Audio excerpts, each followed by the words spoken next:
Donc, je suis Salih Diallo, président des Amis de Caille et est membre de la Maison du Monde.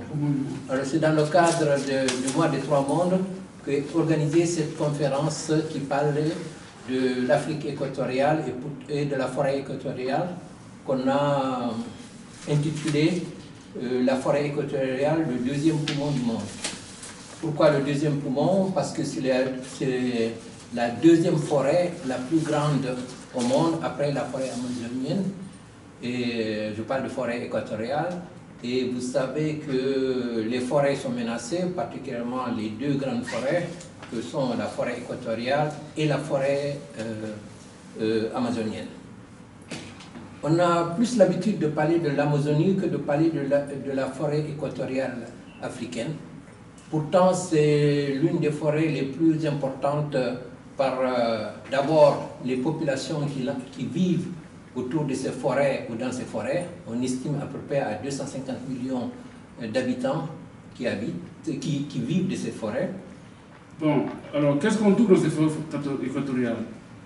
Il y a à peu près 11 000 espèces végétaux, 400 espèces de mammifères et plus de 1000 espèces d'oiseaux.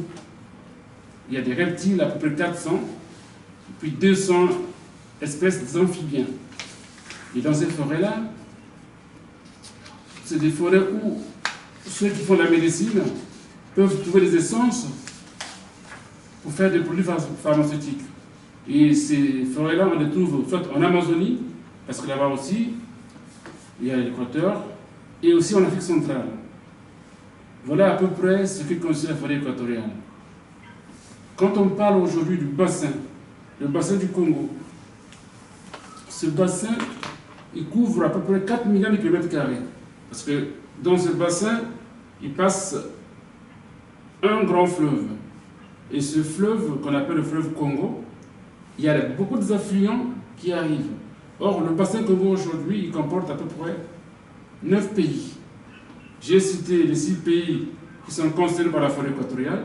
Il y a encore 3 autres pays qui font le bassin du Congo, mais qui ne sont pas des pays francophones. Par exemple, l'Angola, ou même le Rwanda, ou le Burundi, ce sont des pays qui ont ce bassin, mais ce bassin-là, la plus grande partie de ce bassin, c'est en RDC. Et deuxième chose, on va parler aujourd'hui de cette forêt équatoriale, particulièrement de la partie que représente la RDC, parce que tout simplement, on a découvert depuis très peu d'années, avec des chercheurs de l'université de Lille, avec Greenpeace, qu'on a la plus grande tourbière au monde dans les pays tropicaux. Qu'est-ce que ça veut dire? La tourbe, c'est une accumulation de carbone pendant des années. Dans le cas de la forêt équatoriale du bassin du Congo, c'est 10 000 ans d'accumulation de carbone. Et que si on arrivait à laisser s'échapper ce carbone-là, ça serait une catastrophe, une bombe dans l'écosystème, parce que ça aurait contribué au réchauffement climatique et ça aurait des conséquences graves sur les décisions qui ont été prises à Paris lors de la rencontre du sommet de la COP21. Donc il est important pour le monde entier d'apporter une aide aux populations de ces pays et même aux États pour qu'on préserve cette forêt et qu'on préserve les tourbières qui sont dans cette forêt.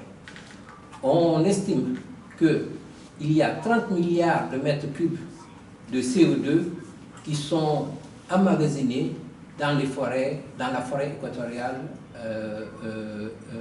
du bassin du Congo. Et que si on fait la même chose que ce qui se passe en Amazonie, et qu'on arrive à exploiter ces forêts-là, cela aura des conséquences très très graves pour l'humanité. Alors comme aujourd'hui le débat c'est de parler du bien commun et de ce qui est commun à nous tous, en fait, cette forêt a une importance mondiale. Donc nous arrivons à la fin d'un cycle, à la fin d'un moratoire, et comment faire pour apporter de l'aide à ces pays-là. la question de la fin du monde et la fin du mois se pose aussi pour ces populations-là. Ces populations-là doivent vivre de la forêt et on doit coûte que coûte préserver cette forêt. Ces gouvernements, ces pays-là qui sont en voie de développement ont besoin de cette forêt. Supposez que dans un de ces pays-là, on découvre du pétrole, on découvre des produits, des minéraux dans le sous-sol. Ces pays-là n'ont que ça pour vivre. Donc si on n'apporte pas un soutien massif à ces pays-là, particulièrement à la RDC, qui est un pays qui compte plus de 80 millions d'habitants, rien que la RDC, et qui fait partie du grand bassin du fleuve Congo. Si on ne leur apporte pas de l'aide, on va assister dans les années prochaines à une déforestation massive et ça aura des conséquences pour toute l'humanité. Donc, le but de cette rencontre aujourd'hui, de cette conférence, c'est d'alerter.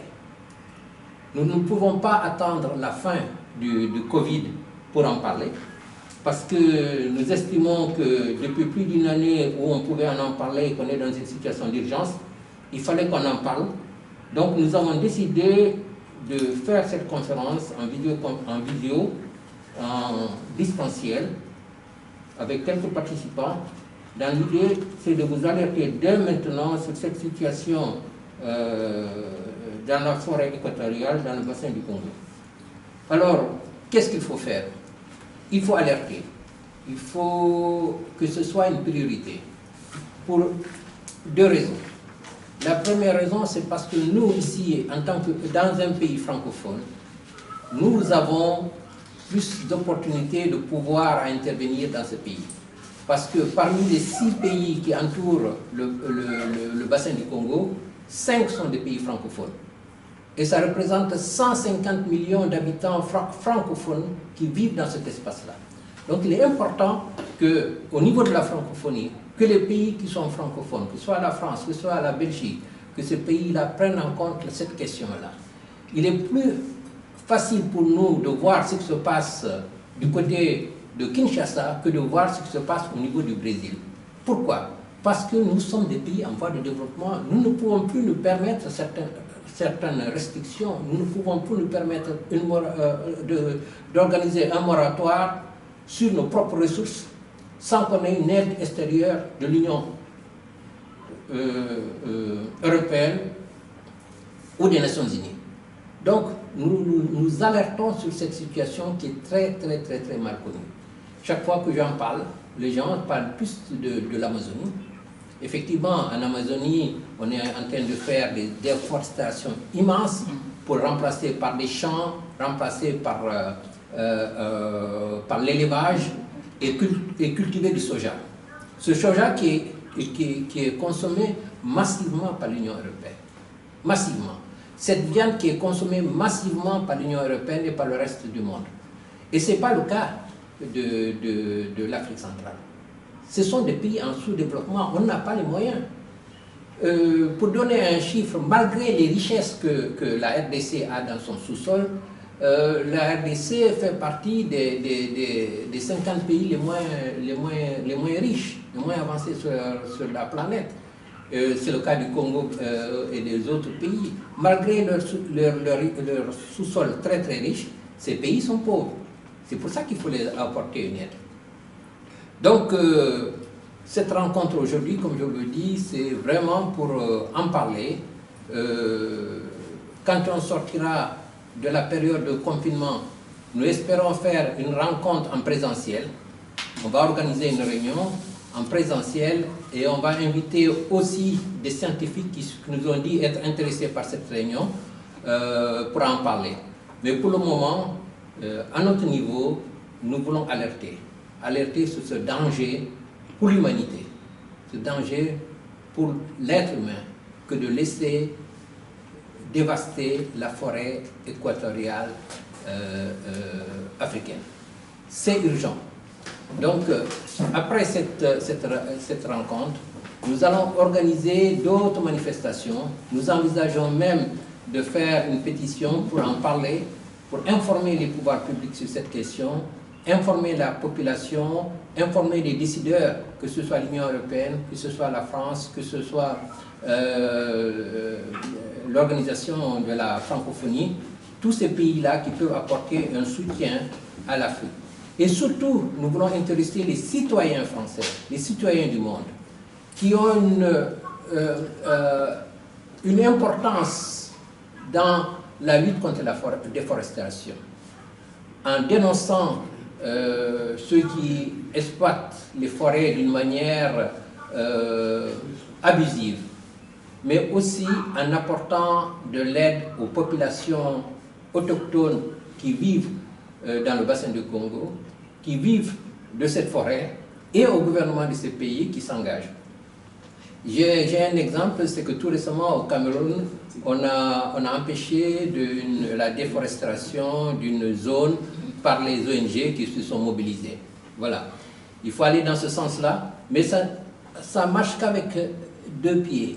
Un pied pour arrêter la déforestation, un autre pied qui aide les ONG, qui aide les associations et qui aide le gouvernement, qui aide les associations ou les groupements écologiques qui travaillent dans ce sens-là. C'est pour ça qu'aujourd'hui, nous avons invité Mme Ngoy Dorcas qui va intervenir tout de suite pour vous parler de ce que son mouvement fait au Congo, tout le travail qu'ils ont fait depuis plus d'une quinzaine d'années, de présence, d'information des populations, toute cette action qui a été faite pendant des années. Nous avons voulu l'inviter parce qu'elle est témoin de l'action des populations autochtones, elle est témoin de l'action des populations dans cette zone, du travail qui a été fait pendant des années, de l'action de leur mouvement qui est toujours présente. C'est une femme qui est dynamique et je la remercie d'avoir accepté de venir à cette rencontre. Et donc vous allez nous excuser parce que comme toujours dans les rencontres avec Zoom à distance, il y a quelques problèmes qui arrivent, c'est souvent comme ça, des problèmes de connexion. Mais je vais lui passer la parole et nous allons en parler. Je suis Madame Dorcas Adikobo, présidente des lieux des VERCO, c'est-à-dire Union des écologistes pour la démocratie et le développement. C'est un parti qui est né depuis 1991 au Congo RDC. Ma présence ici aujourd'hui, c'est pour témoigner l'attachement, l'importance, le combat que nous avons au Congo pour l'écologie en général. Parce que notre forêt équatoriale, comme M. Saliou l'a dit tout à l'heure, c'est pour qu'une personne vive, il lui faut deux poumons. Alors, il y a l'Amazonie et notre forêt équatoriale en Afrique. Souvent, quand il y a des conférences, des COP, tout ça, les gens ont tendance à beaucoup s'occuper, s'intéresser en Amazonie que nous là-bas en Afrique. Et pourtant, si les gens ne font pas attention et que si nous, en Afrique, nous n'entretenons pas notre forêt équatoriale, parce que la population qui y vit, on a parlé des pygmées, des toits, des bacas, cette population ne vit que de cette forêt. Alors, on nous interdit, c'est bien, que la forêt équatoriale doit être réservée, je sais pas moi. Voilà.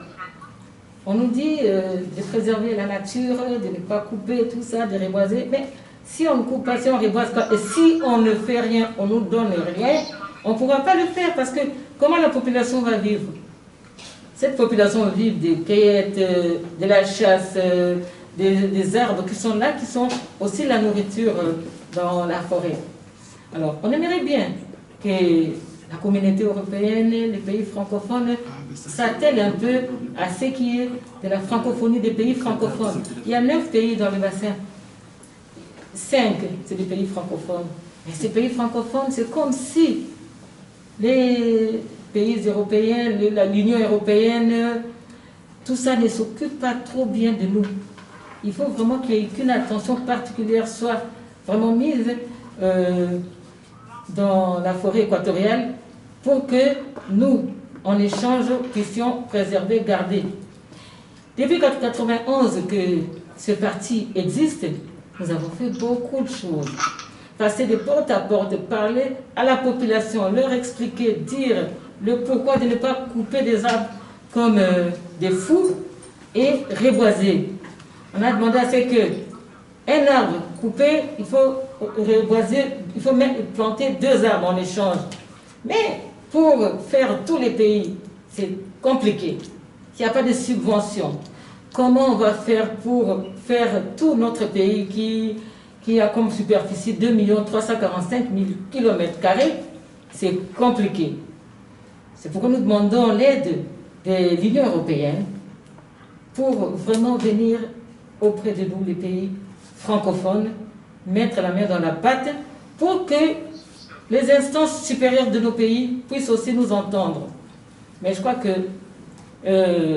dans les années à venir, ça va un peu changer parce qu'il faut venir chez nous pour voir comment notre forêt est coupée et vendue. Je dis bien vendue. Souvent, c'est des Chinois. Et je me mets souvent à pleurer quand je regarde. Il y a d'autres arbres là-bas qui a le bois, on appelle ça le bois rouge. Coupé, c'est comme le sang, c'est rouge à l'intérieur. Mais il faut voir des quantités et quantités qui sont des agrumes, qui sont dans des bateaux, qui partent en Chine. Alors s'ils font ça, les forêts sont vendues. Il faut au moins qu'une politique vienne pour dire stop. Il ne faut pas vendre comme ça, il ne faut pas que ça parte comme ça. Parce que c'est la déforestation et ça va avoir l'ampleur dans le monde entier. C'est vrai, nous pouvons garder, préserver. Mais si on n'a rien en échange, je crois qu'on ne fera rien du tout. Ça va servir à rien. Ne pas couper les arbres. Chez moi, là-bas, les courants, c'est un peu compliqué.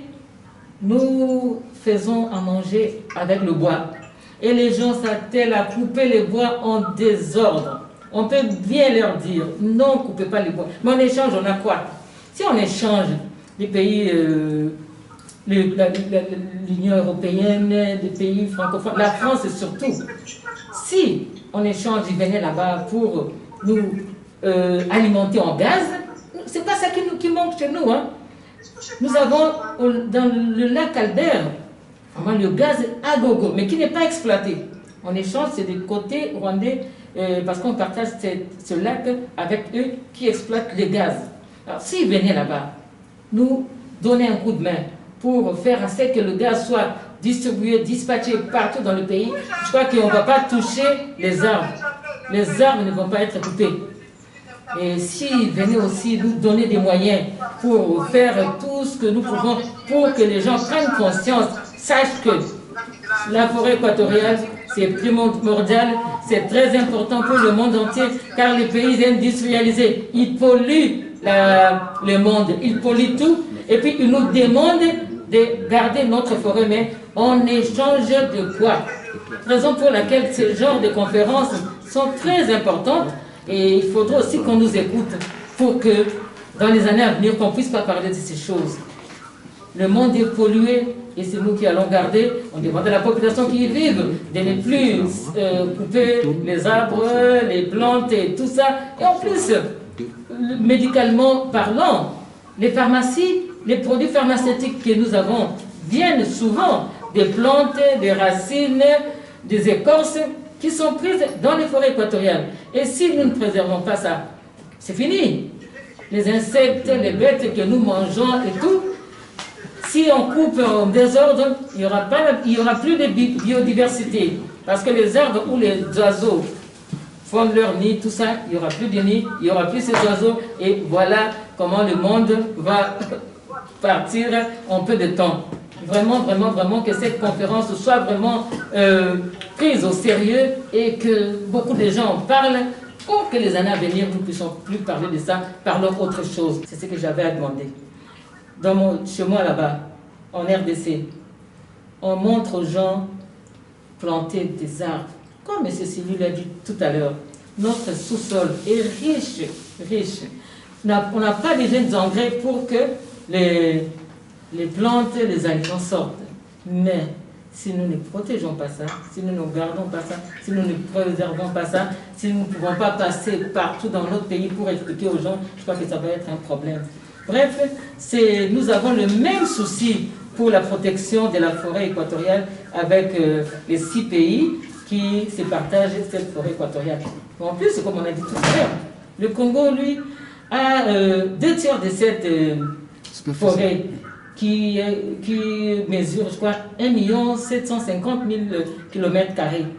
Donc voilà pourquoi on doit bien s'atteler sur ce problème, pourquoi la communauté européenne, la France, la population doit bien se donner la main pour que nous puissions vraiment protéger et la forêt équatoriale et le monde entier. Parce que les pays industrialisés, ils polluent tous les jours avec leur fumée, avec tout ce qu'ils sont en train de faire. Mais en échange, c'est nous, le bassin du Congo, qui doit protéger la nature. Non.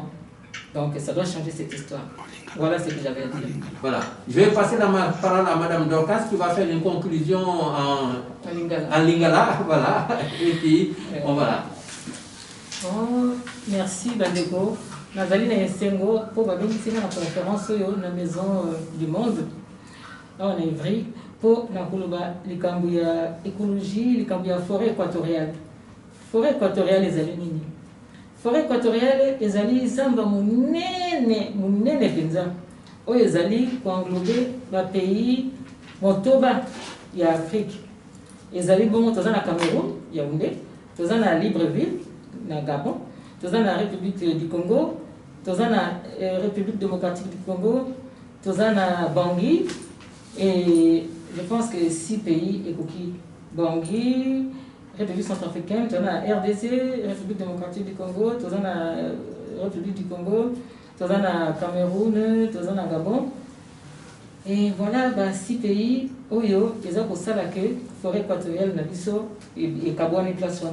Mais les pays nous sont 6, Oyo, Naoutou Kotanga, Mboka Nabiso Congo, ils ont pour 2 tiers, il y a forêt équatoriale, non sous. Forêt équatoriale, en gros, ils ont 1 750 000 km². Donc, on a 1 750 000 km². RDC, ils ont pour 2 tiers, il y a forêt non sous. Dans la forêt, toyebi ke eza babiloko ebele eza kuna eza na banyama oyo toliaka banzete mpona koprotege biso contre bamoi opesa biso oxygène pema po topema toza na banyama ndenge nalobi mpona kolia toza na baracine exemple batangawisi eza kuna na zamba wana banzete ebele oyo ebikisaka bamaladi bapharmacien ya poto babindele bakisi mingi basalaka bazwaka ngo na zamba. Et dans Zamba, on a les sous-sous, bateau bazar kuna, toyebi.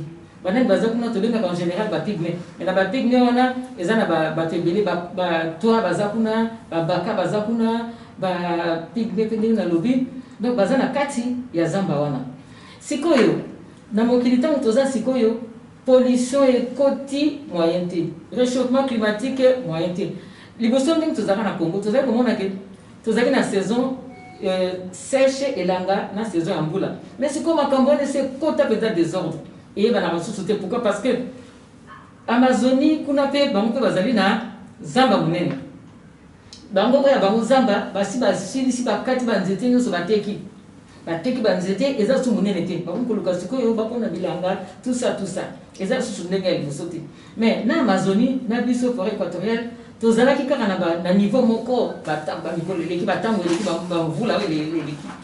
Mais ntango ya conférence esalamaka bareunion esalamaka mpona makambo ya protection ya mokili bakipaka mingi Amazonie ke biso ou bien fait des fois bazali kokipe biso mais bato oyo bakonza bamboka na biso bato baleka likolo bamboka na biso mbongo wana ntango bakozwa oyo batia yango na misala oyo esengelemi non bakokabola mbongo wana batongi bandako basombi lituka batindi bana na poto et tout. Et pourtant bambongo baza kozwa baconférence ezalaka bacoc 21 délégat qui sont en France tobandi na 1 ti na 21 baconférence wana esalamaka na bane ebele na bamvula mingi. Donc après mvula moko obimi bale po tosolola mokili ekomi ndenge nini tozowuti wapi tozokende wapi. Mais Amazonie kuna na Brésil bafuluki mpenza soki oke kuna modeli Brésil ekomi mpona zamba na bango okondima te Et pourtant, tu as une scène de bango va évoluer, va changer niveau ya bateau et boutique. Biso niveau est kiti. C'est quand ba mindele ba bi na biso abi. Zamba na biso. To simba les sous-souté, to kata les sous-souté la te, baza na raison. Pour nini to batela mu pepe ya monde. Pour sinon te ce qui biso to bebisi yango. Monde wana mu pepe malonge ozala te, ba to ba kufa ba malade boya. Alors, population ya solo kana zali président de parti écologique na Congo kuna to yede depuis parti à Liboso depuis 91. Union des écologistes pour la démocratie et le développement. To telemi to lobby la batu ko kata kanzete pamba te avant kata nzete ndenge kalezalaki okena commune baye kotala zo kata nzete ona pona nini eza ko déranger nini. Mais si ko batu kama kata nzete alale la muka kati nzete afandi akati nzete o nzete amanga tumisaka. C'est fait ça sur le la boulangerie, comment on sait la boulangerie artisanale de Banzete, au Togoï. À part Péwana, on va comme ça qui biso, te qui peut dire Zamba nous sur la chinois. Chinois, bakoya bako kata bako memango bako memango na Chine. Biso to kotika la polele. Alors il y a moto sengi sikoyo. Batu nyonso population nyonso to pesa na maboko na mon continent biso asikande nga yewana. Alima de écologie. Asalaki kuta chaque ministère disons a participé, je crois, à l'association, il y a écologique pour la boca. Alors, tu sais, il y a francophonie, Union européenne, français et tout ça. On a bassin, il y a Afrique, qui va être dans le pays 9. Dans 9 fois, on a 5 francophones, dans 4, ils ont anglophones et tout, Burundi, Angola, tout ça, francophone. Alors, il y a un Sengi, il y a Union européenne, français, tia biso maboko. Po ete tokoka kotambola opanza sango ba aider biso to kata nzete te c'est vrai mais bato ba vivre na bazamba wana na biso pe ba nyama to liaka uta kuna to kosala ndenge nini po to yeba ndenge na kosala parce que biso to lamba na bakoni koni to ko kata ba nzete ndenge nyoso ya biso kutu savait encore que par rapport à ndenge ba konzi na biso ba tekeli ba chinois ba tekeli ba tebele ba nzete et que ndenge na ba mboka wana po ba ko sala biloko et biloko na bango kuna. Alors, il y a un sengi, batiabiso maboko, batiabiso miso, baya, pour ceux qui ont parti de TT, baya, tatoza la gaz, dans la Albert, dans l'Est. Ba ben de la biso gazwana, comme ça, tout le monde va peut-être na gaz, ou bâtir la biso courant comme stable, pour tout le monde va courant na gaz, comme ça on va laisser les arbres tranquilles. Mais aussi longtemps, makala, courant exaté, gaz exaté, pour la volamba na biso, il faut makala, il faut bakoni. Tout ça, biso to kata banzete. Mais tout ça la peine d'engouanater, tout ça la kala makasi, tout ça makasi bango ba aider ba konzi asiko et fandi sikoyo et koyo ba ndenge nini ya kozala sincère correct ceux qui muta sali mabe ba kamati ba kangi ale mukwati na boloko yango to sengi bango ba pesa biso siko maboko bato ba yebi makambwana ba fanda na bisika wana po ba kotia discipline ba nzete ko teka su ba zamba na su boyete parce que le réchauffement climatique tala ndenge na salaka conférence moko na 2007 na Fatima. Alors, tu sais que le professeur Mbongo n'a pas expliqué, et en 2007. Vers 2011, tout le monde a AVC belé. AVC pourquoi? Parce que le climat est changé. Le soleil nous tape sur les têtes parce que tous les arbres sont coupés. Tout ça, se protéger. Alors, tant que tu as protégé, tu as AVC aux amis. Effectivement, en ce moment, dans le cannabis, AVC est belé. Et en 2007, à partir de 2011, et c'est ce qu'on avait vu. AVC et Mingi, qu'on avait kata nzete. Autant en 2009, des kata nzete dans le boulevard Nyoso. Nzete bazo kata yo que depuis la Chine. Baton ba kata qui on a mis toi grandir boulevard. Pour grandir boulevard, il fallait qu'on ait une solution sous. Yangona koloba, ba continent biso, na bande ko na biso, ba congolais, camerounais, gabonais, congolais Brazza, na ba biso nyonso. To yeba ko protéger banzete environnement na biso parce que les Africains vivent en harmonie avec la forêt. Alors maintenons ce système là, gardons nos forêts, gardons nos arbres pour préserver la nature, qu'on a écosystème et la biodiversité. Pour ce qu'on il y a des chenilles sur les arbres et s'il n'y a plus d'arbres, on n'aura plus de chenilles, on n'aura plus à manger. Donc to battre la mboka na biso malamu to yoka batango batu to koleka ko yebisa bino ke ko kataka nzete pamba te no bati atika la biso makelele sinon te to kozanga bloka ko dia sinon te mpepe kozala te Brésil yango na changer parce que ils ont compris Et ils ont mis vraiment en pratique pour que les pays changent en échange des arbres, on leur dit de ne pas couper. Voilà les communautés qui nous avons battu là-dessus. Merci Madame Dorcas. Je retiens une chose de votre intervention pour finir, que sans arbres, on ne peut pas se nourrir. Donc le problème pour nous, c'est le problème de la fin du monde à cause de gaz d'effet de serre, mais aussi c'est le problème de la fin du mois, comment manger, comment vivre jusqu'à la fin du mois. Vous l'avez bien dit, et ça c'est la conclusion. Je tiens à remercier tous ceux qui ont participé à cette rencontre. Je tiens à remercier Myriam Elbron, qui est la présidente de l'association Maison du Monde, qui nous a accueillis dans ses locaux, qui est notre partenaire pour cette conférence dans le cadre des 3 mondes.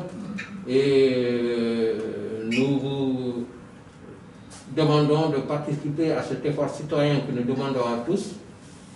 Nous allons mettre en place une pétition pour sauver la forêt équatoriale et nous reviendrons vers vous pour vous donner plus d'informations. Voilà, donc la conférence s'achève. Je vous remercie et au plaisir de vous revoir la prochaine fois. Je vous remercie, à bientôt, merci et au revoir.